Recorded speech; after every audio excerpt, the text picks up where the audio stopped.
وبركاته. ازيكم عاملين ايه؟ يا رب تكونوا مبسوطين وفي اسعد حال دايما. ربنا يفك كربنا وكربكم وكرب المسلمين في كل مكان، ويشفي مرضنا ومرضى المسلمين، اللهم امين يا رب العالمين.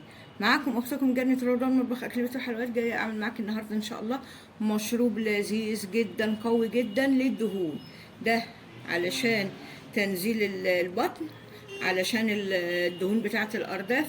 اي منطقه فيها دهون شديده، ده باذن الله مشروب قوي جدا وصحي جدا ومفيد باذن الله. مقاديرنا ليه بسيطه جدا. معايا قشور رمانيه غاسلينها زي ما احنا شايفين. معايا باكت شاي اخضر اهو. معايا هنا معلقه صغيره كده الجنزبيل البودر، علشان نحرق اقوى دهون في جسمنا ان شاء الله. طيب احنا هنعمل ايه؟ يبقى معانا رتل ميه، بس انا هحطها على النار دلوقتي ان شاء الله. ربنا يكفينا عشان النار عايزه في الدفع. يلا بينا نعمل المشروب ونشوف هنعمله ازاي ان شاء الله. وده هنا العسل، معلش انا بعتذر كنت هنسى اقول. عسل الابيض بتاعنا النحل، علشان خاطر اذا كنت حابه تحليه هتحليه بمعلقه صغيره منه، مش حابه اشربي كده عادي. يلا بينا نشوف هنعمل ايه. الحله هبدا على بركه الله كده. سمي الله. ادي القشور بتاعتنا، بسم الله. طبعا غسلينها زي ما قلنا. هسيبها لغايه لما تغلي في قلبيها. وادي باكت الشاي الاخضر اهو.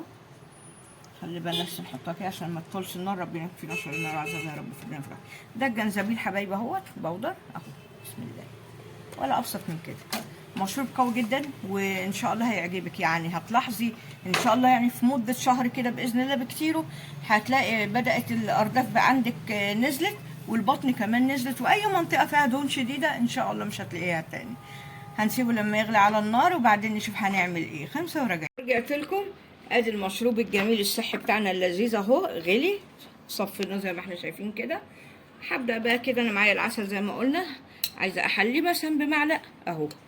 معلقه صغيره كفايه عسل ابيض، ونحليه كده ونسيبه لما يهدى شويه، ونشربه بالف هنا وشفا ان شاء الله لمده شهر كده. استخدمي المشروب ده وشوفي النتيجه ان شاء الله هتعجبك باذن الله، للبطن وللارداف ولاي دهون عنيده وقويه عندنا في جسمنا.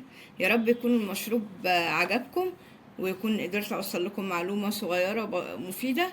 انا اتبسطت معاكم اختكم جنة رضوان. يا رب تكونوا اتبسطتوا معانا، وان شاء الله ان كان لنا اجل ونصيب نتقابل مع بعضنا في فيديو تاني جديد ومفيد. والسلام عليكم ورحمه الله وبركاته.